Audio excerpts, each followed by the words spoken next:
السلام علیکم داملای عزیز. سوال از یک پدر بسیار غمدار به حاجی میرزا. در 14 سال حیاتم صاحب یک فرزند یعنی بچه شدم که زمانی تولد مادر این فرزند سر فرزند رفت.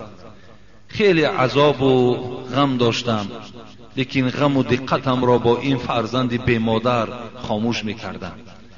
این غم کم در یاد فراموشی بود که این بچه هم در 10 سالگی از بیماری گذشت. بسیار غمدار هستم. برای دلبرداریم چیزی گویید. از 300 کیلومتر راه دور آمدم. خب برادران که از شرکت شفافرما دو روزه کسب میکنیم، مرحمت اینه بروی هستن که تاجیکستان شو باید امروز روی کنیم. روغن کوثر، امپلوس، همچنین امیگا 3، شیتاوید که برای زوب، ایشان برای زوب میباشه، روغن دونای انگور، ساخرنی دیابت، مینوکسیدیل برای برآوردن موی سر، ریش، همچنین کارول کوژا و سمینوان برای بزباله شدن، روغن شروک.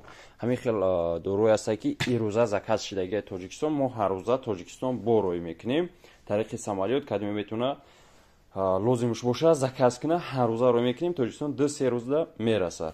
شخصانی که خواهش گذاشتن سرحد قزاقستان را از شهر مسکو دارند، برای شما بهترین کمپانی را توصیه می‌دهیم. کمپانی دارای ماشین‌های زمانوی است. شما را آمده از جای زیستتان گرفته با سرحد قزاقستان برده و ساق سلامت با خواست الله آورده میرسانند. در دکومنت‌ها یگان مشکلی باشد خودشان حل میکنند. و خوبی کمپانی در این است که برای زنها امکانیت رفتن را داده است.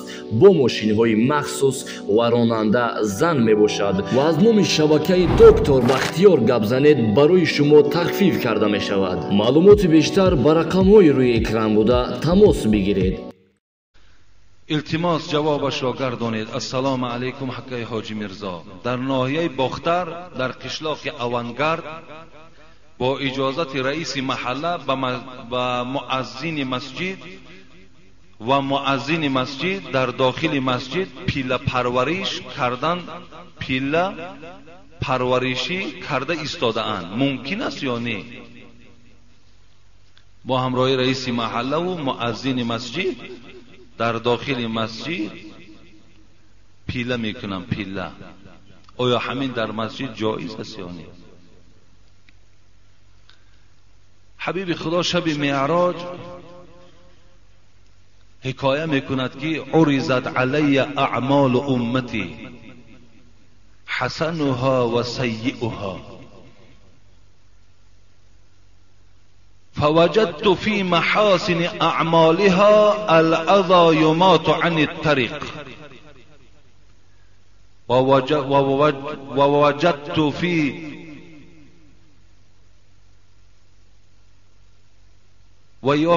حبیب خدا میگوید شب معراج پیشنهاد من عملهای بندگان خدا را کردند، نیکی ها و بدی ها را تماشا کردند.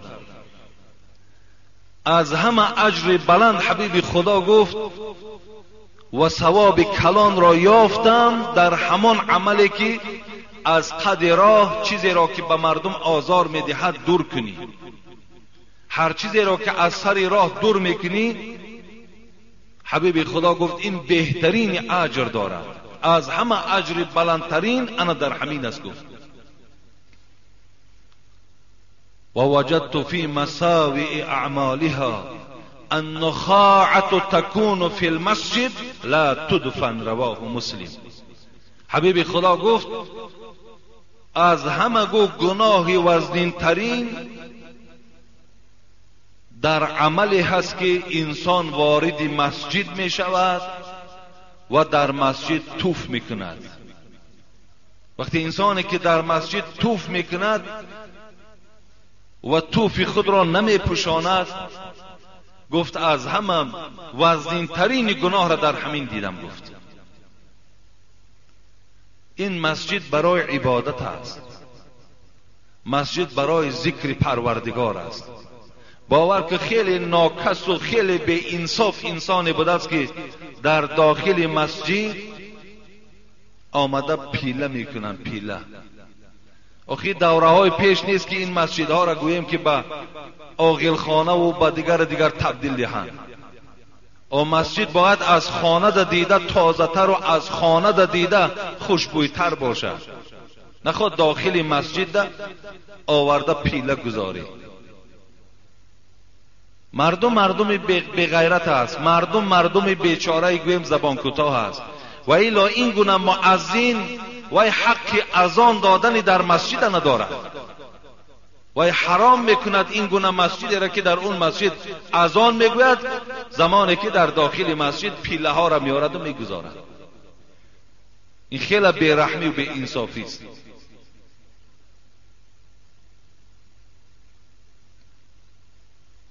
زمانی که حبیب خدا میگوید من غدا الی المسجد او راح اعد الله له نزولا كلما غدا او راح نزولا فی الجنة كلما غدا او راح.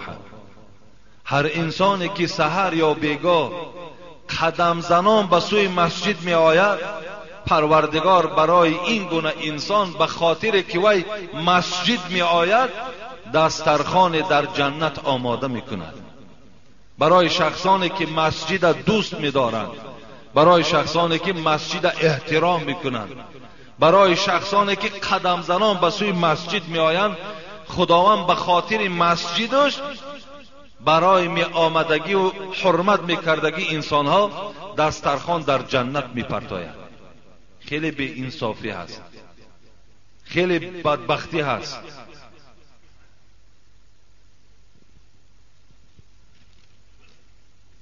السلام علیکم و رحمت الله و برکاته. اکای حاجی میرزا، با شما 3 سوال دارم. در وقت نماز دیر کردن و دویدن درست است یا نادرست؟ نه، درست نیست. وقتی که شما به سوی جماعت می آیید میدونید که جماعت قائم شده است. حبیب خدا در حدیث های مبارک رخصت نمیدهد که ما دویده آییم.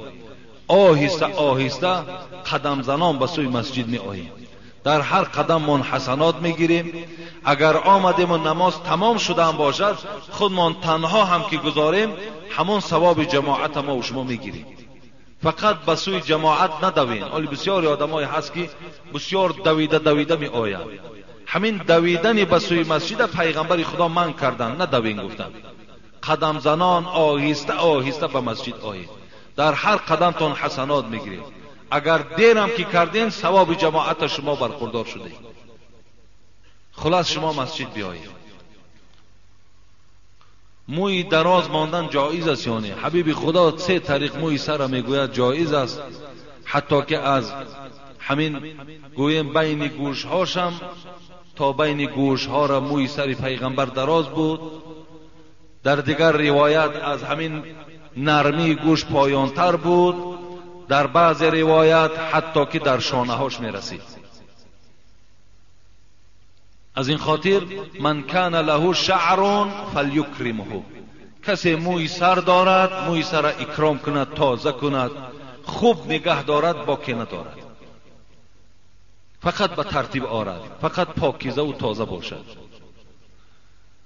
اگر در وقت نماز خواندن سوختار یا اینکه یگان کار دیگر شود از نماز برآمدن جایز است یا نه؟ بله جایز است. اگر میبینید که یک کار پیش آمد که فلاکت زیاد دارد یا عاقبت ناخوب دارد، شما میتوانید که از داخل نماز بیرون شده رفته چی سوختار باشد چی کدام کار خطرناکی نباشد انجام دهید، بعد آمده از سر نمازهاتون خوانید، درست است، زلالی ندارد.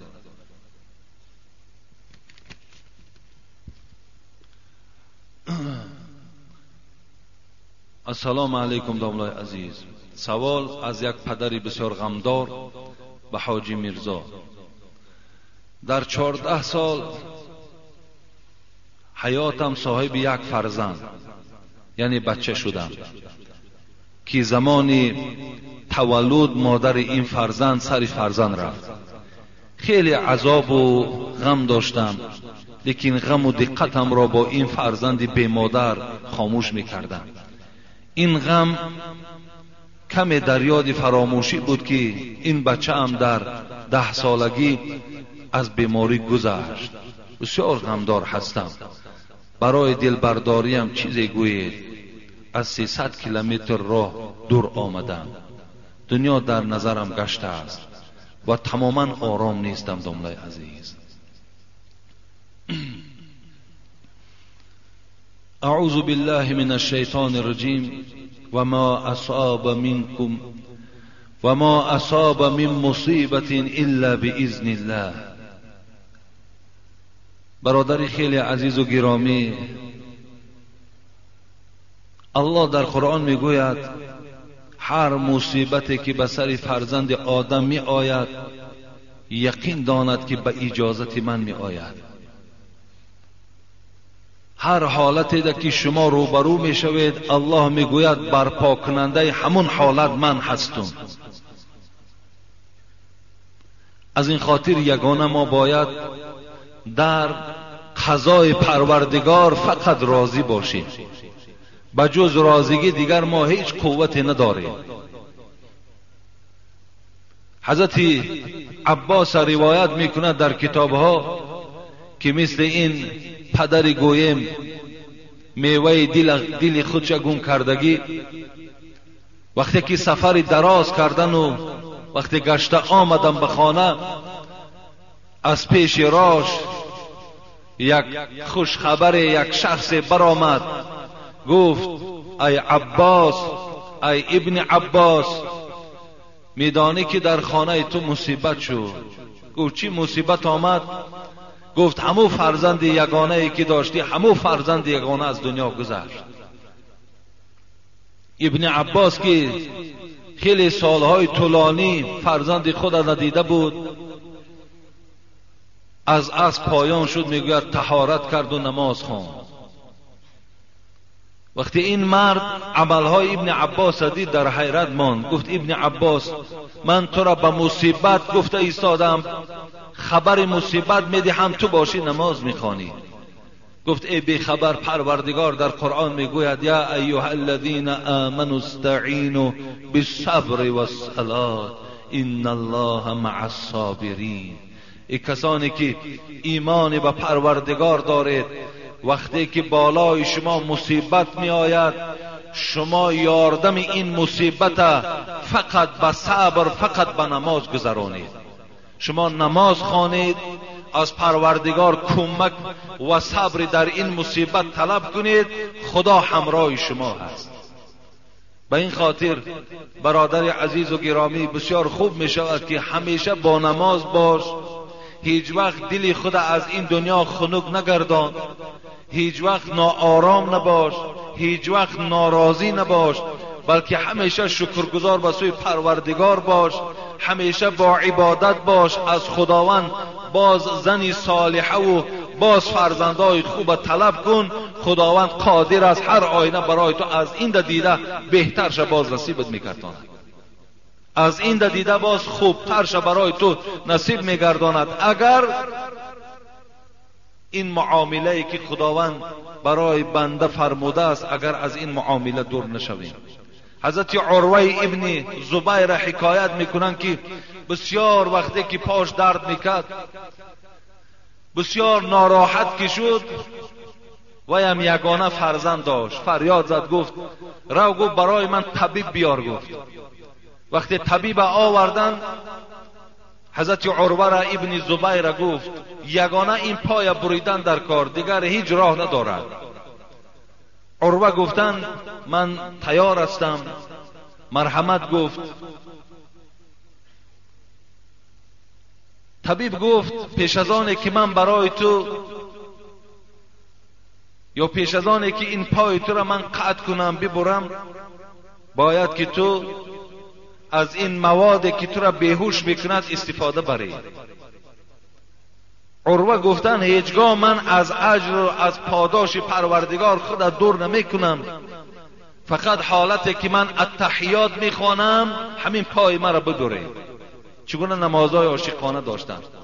وقتی من التحیات لله و الصلوات و طیبات، وقتی این جمله های زیبا را وقتی که خواندن سر کردم، شما بریدن پا را سر کنین که در او حالت من دیگر حس نمی کنم. طبیب گفت میلش. وقتی حضرت عروه میگوید در خواندن همون تشهد نماز آغاز کرد، بریدن پای سر شد.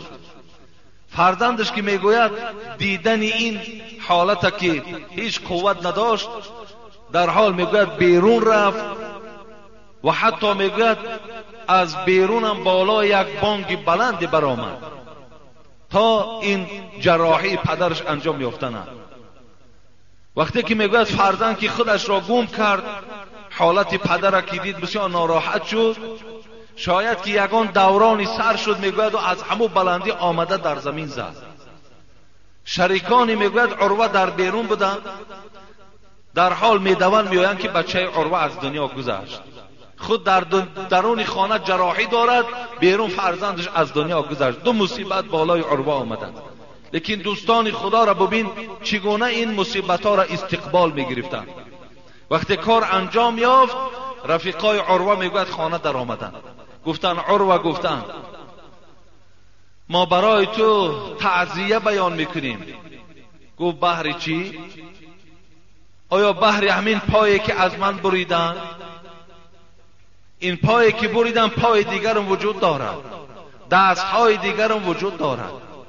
به این خاطر گفت این باعث نمی شود که شما برای یک خاطر پای از دست دادگی من تعزیه بیان کنید. گفت نه، در بیرون گفت فرزندی تو از بالای بام افتاد و هلاک شد. گفت حضرت عروه در حال کلمه ان لله و ان الیه راجعون خواندند. من از خدا هستم گفت و به سوی خدا بازگشت دارم. اگر خدا گفت جان این فرزند مرا گرفته باشه هم من در حکم پروردگارم راضی هستم. هیچ وقت گردن کشی در حکم پروردگارم ندارم. حتی صاحبان کتاب میگوید داد نگفت، حتی آبی چشمم نکرد. باید ما مثل اهل دوستای خدا باید طاقت فرسا باشیم، صبر کننده باشیم. او ابراهیم حربی را حکایت میکنند که ابراهیم حربی میگوید شب در خوابش میدان قیامت دید که بسیار حال بندگان در میدان قیامت مشکل است. مردم یک تشنگی فرا گرفته است و میگوید وقتی نظر کرد، نگاه کرد که جوان پسرهای خردی زیاد در دستهاشان ظرفهای آب دارند. وقتی ابراهیم حربی میگوید حلقم که قاق شد، میدان قیامت بود، دوان به پیش یکی از این جوان پسرها رفتم، گفتم برای من از این آب چیزی عطا کن تا که حلقم قاق شد. گفت این برای تو نیست. گفتم برای کیست؟ گفت من کسی هستم که در دنیا در حالت گویم که به سین سال نابالغ از دنیا گذشتم، پدر و مادر من ندیدم. این آب برای فقط پدر و مادرم هست. گفت ابراهیم حربی میگوید وقتی این سخن شنیدم، در حال میگوید از خواب بیدار شدم، از پروردگار طلب کردم که خدایا یگانه همین فرزندی که دارم 10 ساله حافظ قرآن است، خدایا جانش قبض کن تا که در میدان قیامت برای من شفاعت کننده باشد. میگه دعای این دوست خدا قبول شد. همون بچه 10 ساله‌ای که حافظ قرآن بود، خدا جانش میگه گرفت. وقتی برادراش می آمدن، نزدیکاش می آمدن ابراهیم حربی را، وقتی که تعزیه بیان میکردن میگفت تعزیه بیان نکنید، من خود دعا کردم که خدا جان این فرزندی مرا گیرد. برای همین برادر خیلی عزیز و گرامی، در این مسئله خیلی باید ما با طاقت باشیم، با صبر باشیم، در پیشگاه پروردگار پاداشی بلند میگیریم.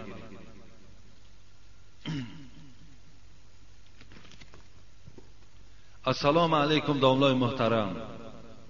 با سوال ما جواب دهید که مولای محله ما در امر معروفش طبق رسول الله عمل و زندگی کنید میگوید، اما خودش ناس میکشد. 32 دندانش از طلا کردگی. آیا رسول الله ناس میکشید؟ یا دندانها شکسته بود، از طلا دندان کرده بود؟ کلانسالان یک چند مراتبه گفتند که اقلا همان ناست را پنهانی کش همین رو هم نمی کند. در وقت امر معروفش دغلانه سخن میگوید که شما مسلمان نیستید. به خدا قسم از 33 بار زیاد سبحان الله گویی میگوید گناه است. آیا این درست است یا درست نیست؟ البته امروز اکنون دیگر جای غیبت نیست گوییم، جای سنگ زدن نیست. امروز در محراب ها نازکش ها، عرق نوش ها و بعضی زناکارها هم نماز مردم خوانده می‌دهند. اینم یک داغ روز است، یک داغ حیات ما و شما هست که این گونه پیشوا را ما و شما صاحب هستیم. خوب میشد که همون پیشوا چنان عمل میکرد که دیگرها از عمل او عبرت میگرفتند. وقتی که پیشوا نازکش باشد یقین دان که قومش هم نازکش میشود. اگر ملا امام غیبتگر باشد قومش غیبت کننده میشود. اونا همون ملا را دیده عبرت میگیرند. و دندان طلا هم حرام است. اگر دندان طلا را به عذر کسی که دندان میکند، دندانهای همین زیبای خداداده که داریم، اگر بالای اینها طلا میکشد، این هم حرام است در اسلام. گفتی مولانا گاه یک شعرخوانی دارد، میگوید راحت دنیا زن و دندان بود، بی زن و دندان جهان زندان بود. راحت دنیا زن و دندان بود. این دندانهای خداداده که امروز ما و شما داریم، وقتی با این هر یک طعامی را که میخوریم مزه طعام میفهمیم، لیکن وقتی بالای این ما و شما طلا که کشیدیم از لذت همه طعامهای نعمتهای پروردگار محروم میمونیم. این یک زمانی بود که گفتی بچه ها در ماده بود که اگر دندان طلا کنی خیلی گویا که این جوانی زیرک و جوانی پولدار و جوانی مالدار است. لیکن امروز مردم خیلی پیشرفت کردن. امروز ببین دنیای امریکا، دنیای همون طرفهای دولتهای مترقی را ببینین، یگان نفرش دندان طلا ندارد. اونو خیلی در معرفت و فهمیش از ما و شما بلند رفتند. اگر همین دندان طلا فایده آور میشد، هر آینه انا همونها دندانهاشون طلا میکردن. برای همین جوانای عزیز هیچ وقت میلی در دندان طلا نکنید، فقط همین دندانهایتان محافظت کنید. به خدا قسم یک دندان انمین خداداده که در دهان دارید از 1000 دندان طلا باور کنید بالاتر است. از 1000 دندان طلا. این بسیار نعمت بلند است. لیکن اون برادرایی که مردم نمازشون میخونین میدهین، از نازکشی و از سیگارت کشی و از دیگر اخلاقهای بدی که دارین، از اینها دور باشین. دور باشین که در پیشگاه پروردگار جواب میگویید. ناسا امروز در کتابهایی که الحال در دست من است، شیخهای عرب حکم حرام دادگی‌اند. حکم به حرام دادن. وقتی از این حرام پروردگار که وقتی تو استفاده میبری، تو در پیشگاه خدا جوابگر هستی.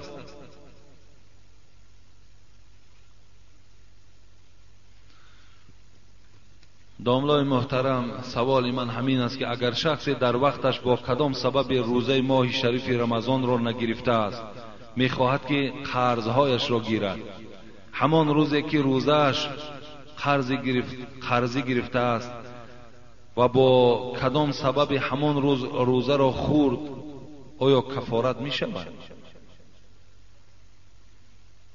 نه، وقتی که ما زمانهایی که روزه نگرفتیم، تماما روزه نگرفتیم، پس امروز میخواهیم که همون روزه ها را قضا روزه گیریم، پس به کفارت هر ماهش در 1 ماه روزه میگیریم.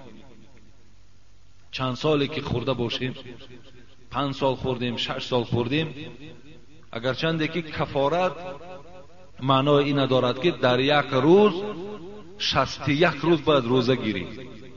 اینا وقتی انسان هایی که روزه میگیرند و قصداً همان روز میشکنند، برای اونها کفارت است.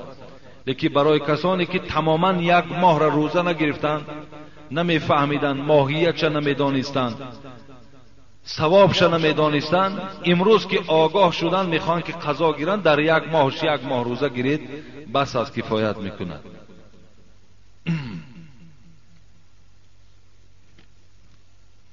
بسم الله الرحمن الرحیم. السلام علیکم اکای حاجی مرزا. سگ در خانه دارم، برای پاسبانی یک عمل آن مرا بسیار در تعجب آورده است. در وقت اذان بلوچوک میکشد. آیا این خاصیتی بد دارد؟ خداوند گناه شما را آمرزش کند. آمین. من دانشجو هستم، در حق ما هم دعا کنید. خداوند شما را ذهن ذکی و علم نافع نصیب کند. لیکن بلوچوکی سگ هیچ ضلالی ندارد. هر حالتی را که اگر سگ در خانه ها بلوچوک میکشند، این یگان زیان و ضلال ندارد.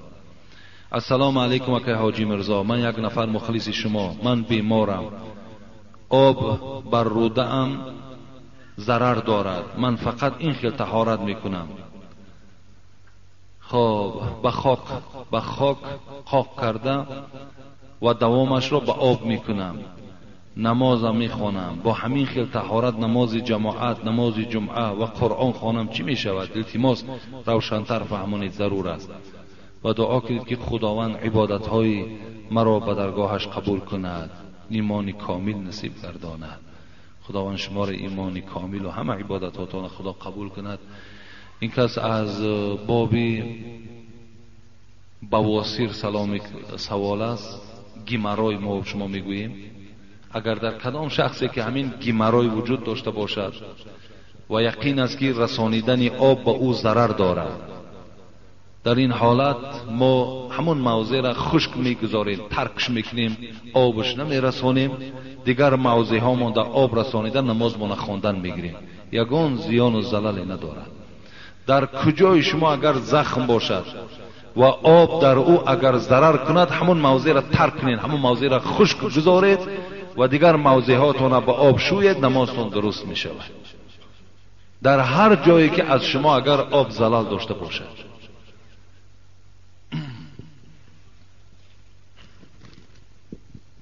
السلام علیکم بابای حاجی. ما از شما خواهش داریم که با سوال ما جواب پوره گردانید. بر سر منزل رفتن زن ممکن است یا نه؟ ممکن نیست برادرای عزیز.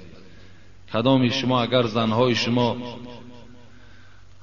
زیارت سر قبرها می رود، شما پیش رای اونها را گیرید. ما حیران می شویم که تو مردک خانه ماندگی زنی تو می رود زیارت قبر می کند.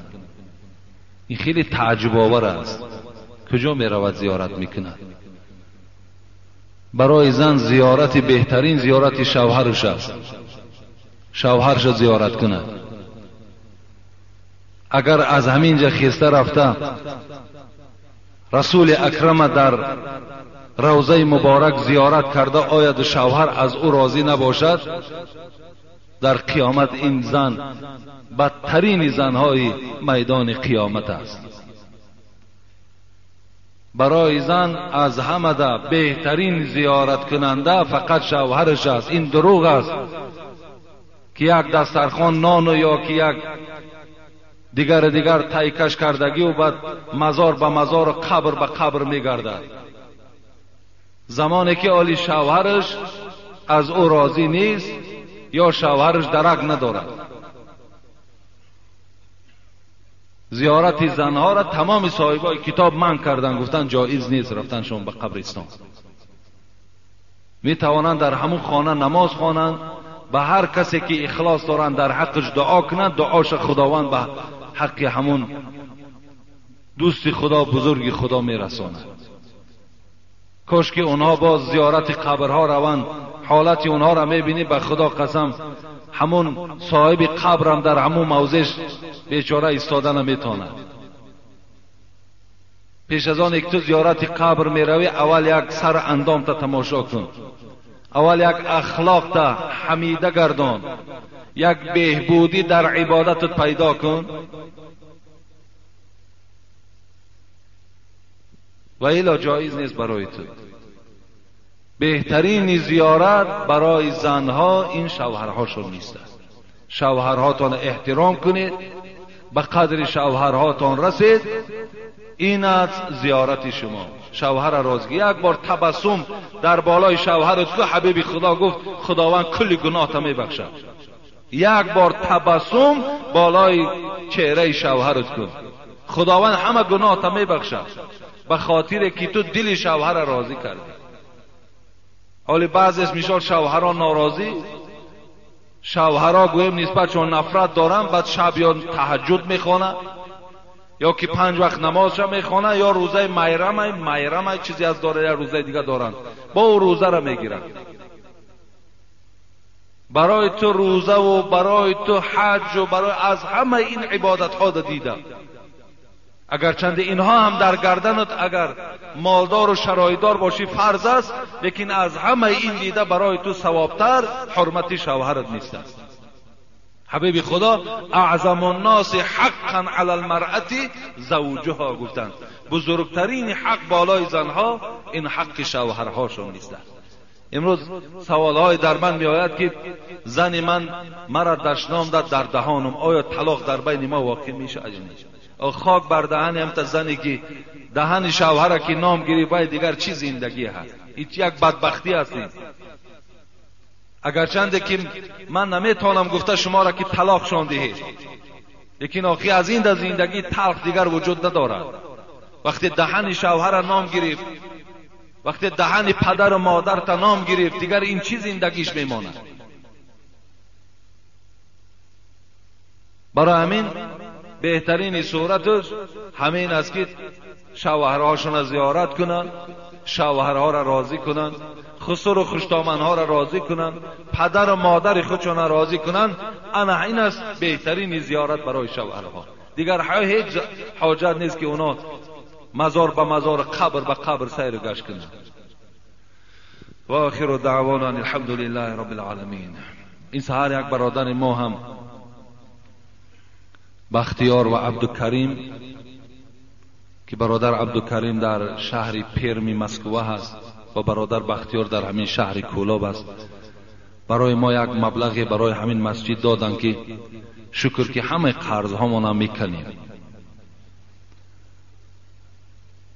و از پروردگار خواهان او هستم که این گونه دلسوزان و این گونه مخلصان مسجد خدای مهربان